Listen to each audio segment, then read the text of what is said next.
This episode brought to you by Progressive Insurance. Do you ever find yourself playing the budgeting game?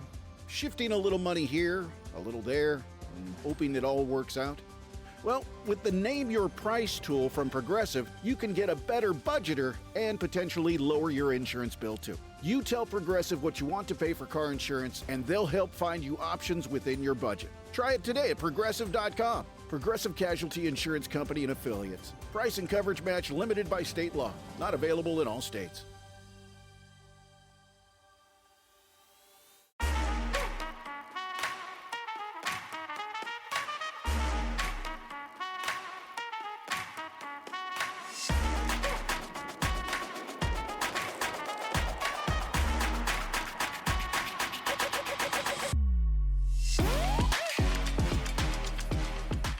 Hello, everybody, and welcome to another episode of Attack the Baseline, a WNBA podcast where every episode we attack our baseline knowledge of the WNBA.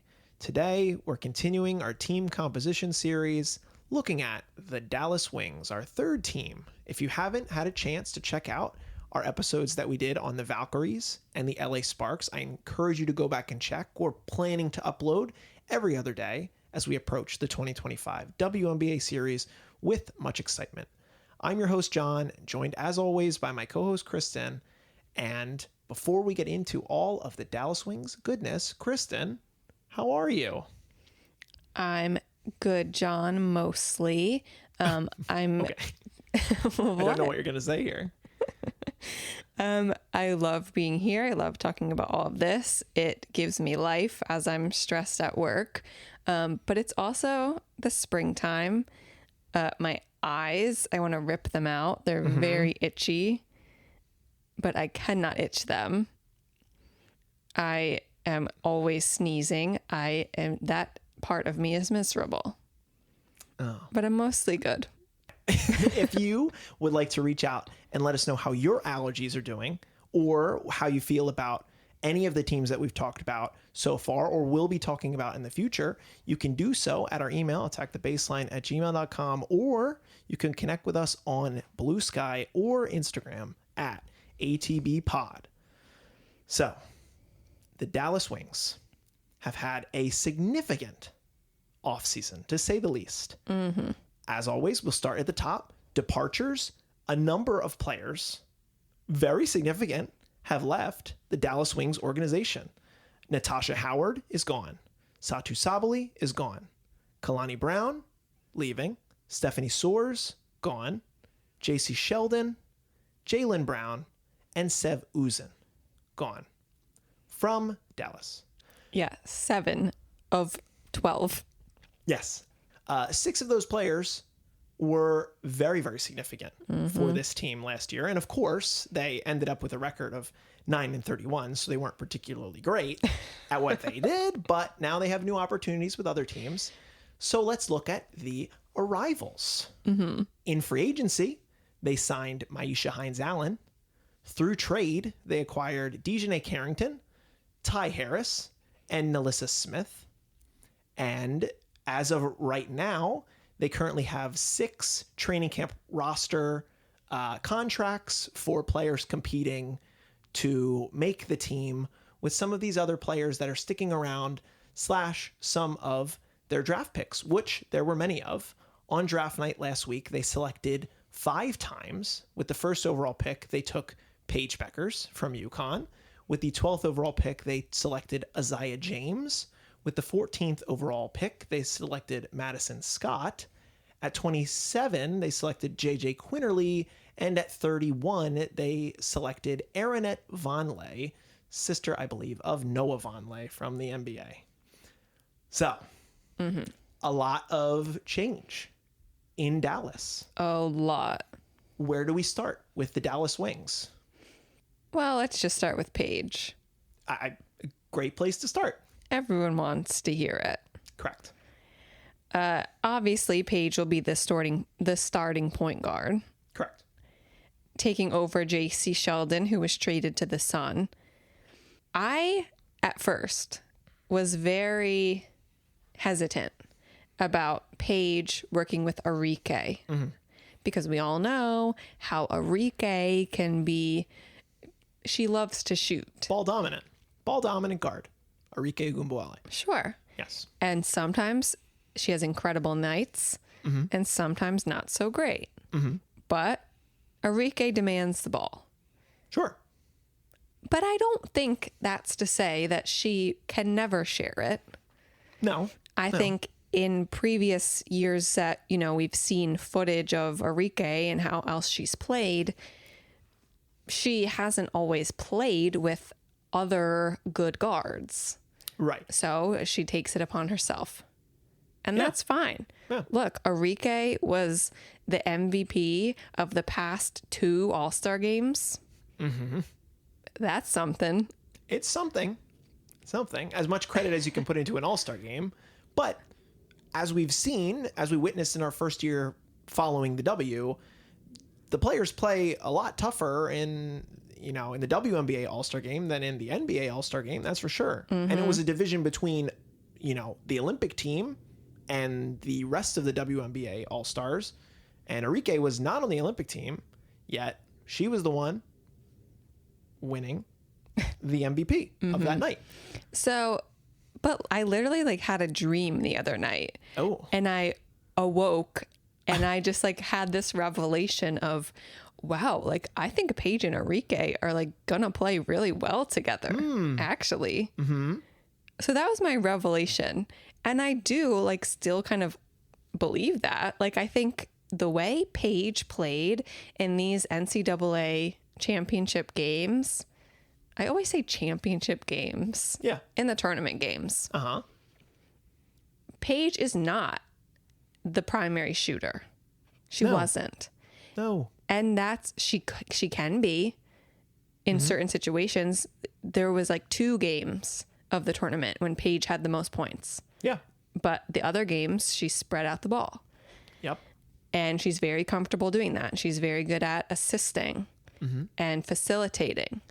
So I think someone like that, who is good at setting up someone like Arike, I think they're going to work great together. So I'm very excited, actually, to watch this pairing. I agree. I think sometimes at her best, Paige Bueckers is like a chameleon.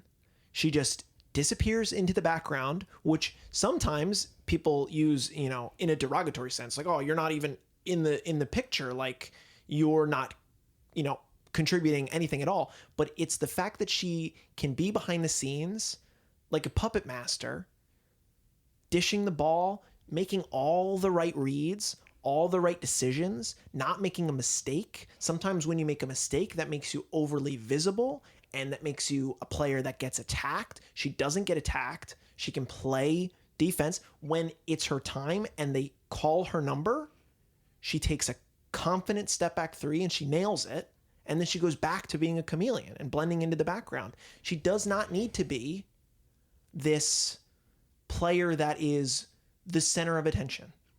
Doesn't need to be. Right. And that, I think, is a very important aspect of what makes Paige Bueckers a great basketball player and what will make her a great teammate for Arike, who has been nothing but excited about her joining the team. There is, at first glance, no concern about Arike losing touches or anything, or you better make sure I'm getting the ball. She's saying, I'm so excited to play with one of the best players in women's basketball, period. And that is why, obviously, Dallas should be excited about Paige. Yeah. I still think it's crazy, just in the context of Dallas basketball, that the Mavericks have a crazy general manager who's saying all these stupid things about Luka Doncic, and now they have Paige Bueckers in Dallas. What a blessing for that city. And I sure hope that people who tuned out of the NBA and are tuning into the W are gassed up, because Paige is going to be generational. I can't hide my opinion anymore. That would be insane.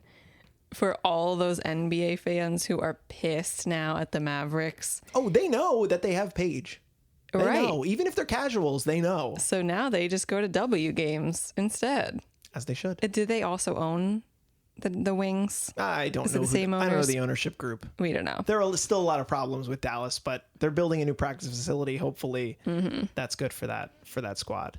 So I guess in conclusion of the Paige conversation, we aren't sure at this point if Paige is going to like break the rookie scoring record like Caitlin did last year. She's not going to be the center of attention. I mean, she will be because she's going to have all eyes on her. Yeah. But she's not going to be like the primary scorer probably in almost every single game like Caitlin was on the Fever. Correct. Right. And that's fine. And she doesn't have to be because she is going to facilitate more wins than Dallas had last year for sure. Yes, they will absolutely improve on 9 wins. That should be pretty easy. Yeah. Yes. So let's go through the rest of the starting lineup. correct. Firstly, looking over at guarantees, there are a number of players that are on guaranteed contracts. Arike Ogunbowale, Maisha Hines-Allen, Tierra McCowan, DiJonai Carrington, and Nalissa Smith, all on contracts that are fully protected. So we would expect all 5 of those players to make the 12-woman roster. But like you said, let's look at our projected starting lineup. You said Paige in the point guard position, Arike in the shooting guard position. At small forward, we have Maddie Siegrist, who we'll talk about in a second. At the 4, we have Nalissa Smith. And at center, we have Tierra McCowan. Okay. Kristen she has opinions about, actually, Stop. I have opinions too, Okay. because I made a mistake here. Yeah, John did this. This is what I was thinking, as I've been saying the past few episodes, that I may not agree with what John did. Because I previewed that this is what the Wings starting lineup was. This is just very interesting, okay? Because some of these players are making a lot of money. Maisha Hines-Allen making $203,000 is pretty crazy for me, considering she was on 2 different teams last year. Right. Mystics and Lynx. And wasn't starting. Yep. So, like, what is she doing making $200,000? She got a good agent. Good for her. I mean, every player should be making 10 times what they're making. Get a bag. Right. So great for Maisha. But will she start? I don't know. Not a guarantee. DiJonai Carrington is making $200,000. Also incredible. Great for her. Most improved player last year. I do think DiJonai has to start. That's where I must have been on autopilot when I was doing this. Obviously, DiJonai Carrington needs to start. I think they could do a 3-guard starting lineup. And for the listeners that were like, oh, why is it Maddie Siegrist? I'm sorry. I am human. I make mistakes. And DiJonai Carrington, I have starting at the 3 in this case, because she definitely has the ability to guard up. Okay. And she's, a defensive specialist. They need her there. Sure. So Maddie Siegrist, you're going to be a backup 2 or 3. But Maddie Siegrist, you made the team. Not surprising. I mean, yeah, considering she's her, like their most stable player at this point. and the AU champion. Athletes Unlimited. Athletes Unlimited, if you're unfamiliar. The other off-season league to Unrivaled. I'm very excited about getting to see DiJonai and Nalissa play together. Currently in a relationship, an on-again, off-again relationship, as we see. That seems to be always the tea. There was one day where they stopped following each other, but it's fine now, we think. Yeah, no, it certainly seems to be in a better spot. So that will be fun vibes on the Wings. Correct. Nalissa, I hope that she can improve this year. I hope that, she was the number 2 overall pick. What's that? 4 years ago at this point? 3 years ago at this point? Yeah, 2nd overall in the 2022 draft by Indiana. I think there were certainly pretty high expectations for her, but she really hasn't panned out as a player. But on a good night, I've seen the potential there, and maybe playing with Paige is able to unlock her. Some people, counter me and say, well, she played with Cece last year, Caitlin Clark. Why, didn't she get unlocked there? And maybe the games didn't mesh the way that they could. Doesn't mean that it won't work with Paige. And, you said it maybe Maisha's in this starting spot.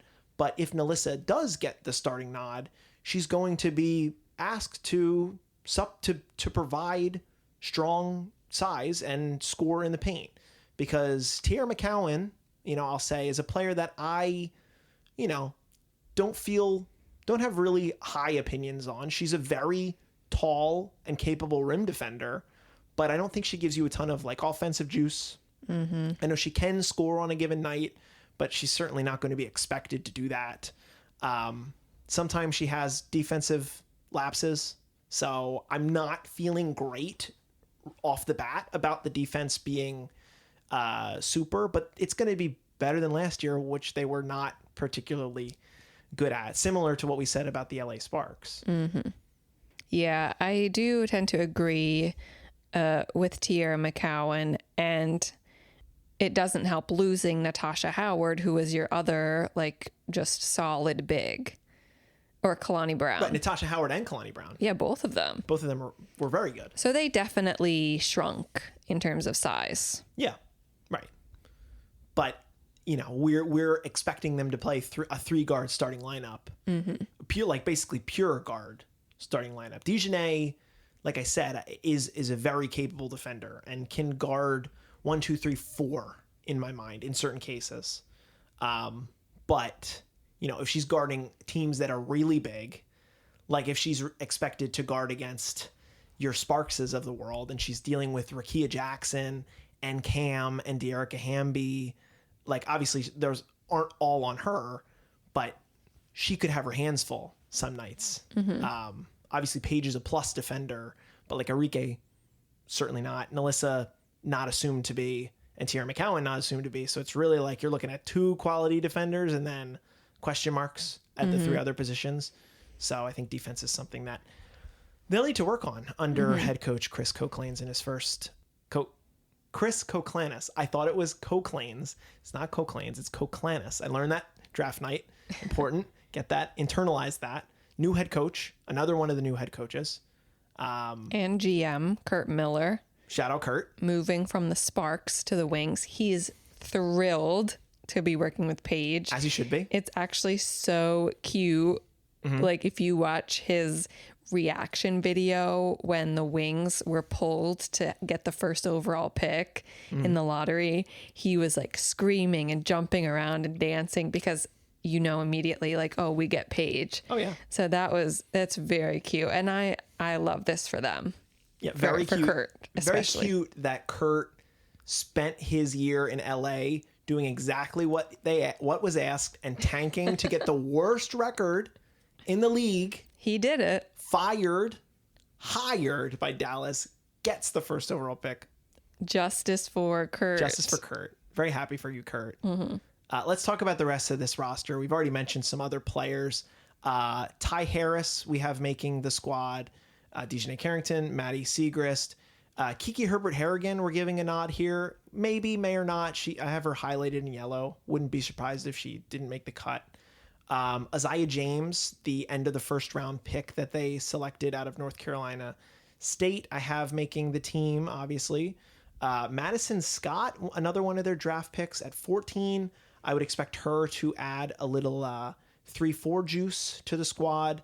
And questionable, I think they may consider signing Aaronette Vonleh, that draft pick that they had at 31, because I feel like they need another true backup center. I don't feel good about having to force yourself to play Nalissa Smith at center or Maisha Hines-Allen at center. We saw Maisha Hines-Allen at center with the Lynx in the playoffs, and it didn't go well. Mm-hmm. Tierra McCowan, we've already said what we have to say on her.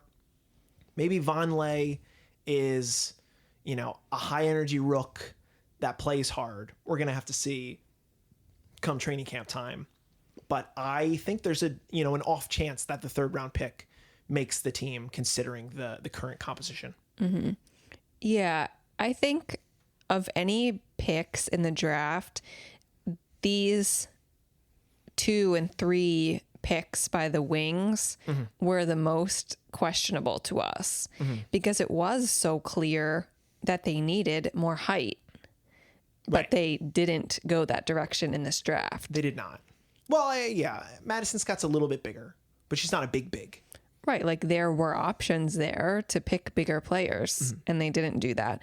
So that is interesting. We'll see. Maybe they're trying to look at some other players available. Maybe some of these players will get cut and maybe we'll see our best friend TP on a lineup one of these days. I need it so bad. We'll see. So bad. I'm not going to lie. I think I'm having a change of heart on the Isaiah James pick. I think that just having an explosive scorer off the bench, I mean, I think that's really what they expect Maddie Seegers to be. So it's almost kind of double in that sense. You're right. But you can have two different looks. Like, I really do think they want Isaiah James to be Arike. Like an Arike comp. Backup Arike. Yeah, like, or the heir apparent to Arike. What, like Arike's going to leave? Theoretically. We're not going to spend so much time thinking about where players could go, but it's something to mention that 2026 could see even more significant change for all these teams. So I just want to say, in the off chance that she were to go and, be a mercenary somewhere else, Isaiah James maybe could be the future two guard to Paige's starting point guard. Fair. Just worth mentioning. Anything else? I feel like we've talked about strengths and weaknesses and just in our conversations about how the team is made up. Yeah, I think we have. It's just so different, the team in general. Yeah. So it's hard to predict. Obviously, they're going to be good from the guard positions. True. From their starting guards. Right. And everyone else really is like new. So we'll see what happens with the wings. Yeah, another team that I'm much more excited to watch, similar to the LA Sparks. So, in the context of the league, 13 teams, where do you have the Wings finishing in their first season with Paige Bueckers? I have the Dallas Wings finishing 10th. So missing the playoffs. Similar to the Sparks episode, I have the Wings one spot ahead of you, finishing 9th, just missing the cut. I would not be surprised if they are an 8 seed. I certainly would not be shocked. I mean, in her first year, Caitlin Clark went from having a team that had one win through the first 13, 14 games and then ended up being the 6th seed. So, like, why should we not expect Paige Bueckers with a better team than Indiana had last year at this time with some overlap? I guess so. Why should we not expect that to be a possibility? So I think, you miss the playoffs here, wouldn't be that big a deal. They have their fate in their picks. They would have an opportunity potentially at the first overall pick. That's what assuming I'm the lottery saying. odds expand to 5. I actually don't know for sure now that there's 13 teams. Yeah. I think it would expand to 5. It's going to be 5. And then I guess the 6th and 7th picks would be for Portland and Toronto. Yeah, the 2 expansions next year. Interesting. But no, pull an Indiana Fever and get 2 back-to-back first overall picks. Sure. And then you're chilling. Then you're chilling and looking at being a much better team. But Dallas Wings, exciting times in Dallas. Anything else on that? Nope. Go Wings. Go Wings. We're going to continue this again in 2 more days. You'll find out all of our thoughts on the Chicago Sky, our next team in the lineup. But if you'd like to send us an email and let us know how you're feeling about the series, you could do so at attackthebaseline@gmail.com, or you could connect with us on Bluesky and Instagram at ATBPod, where they're hanging out. Come say hi, come hang out, even getting excited for fantasy basketball stuff. So we will be on the lookout for that. There might be some stuff around the corner or may already be out. But that'll do it for our coverage on the Dallas Wings. Looking forward to watching them. But Kristen, I'm staring at the baseline. What are we going to do? Attack it. Attack the Baseline. Thank you so much for listening, and we will be back soon with the Chicago Sky's team composition.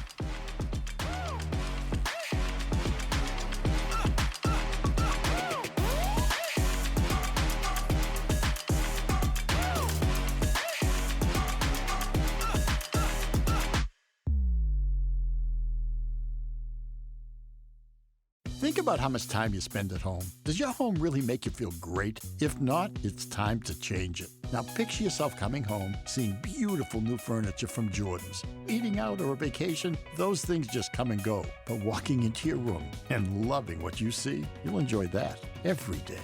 Right now, come to Jordan's Furniture and get 15% off everything or get up to 60 months with no interest. Call 1-866-245-4722 for financing details. Restrictions apply. Subject to credit approval.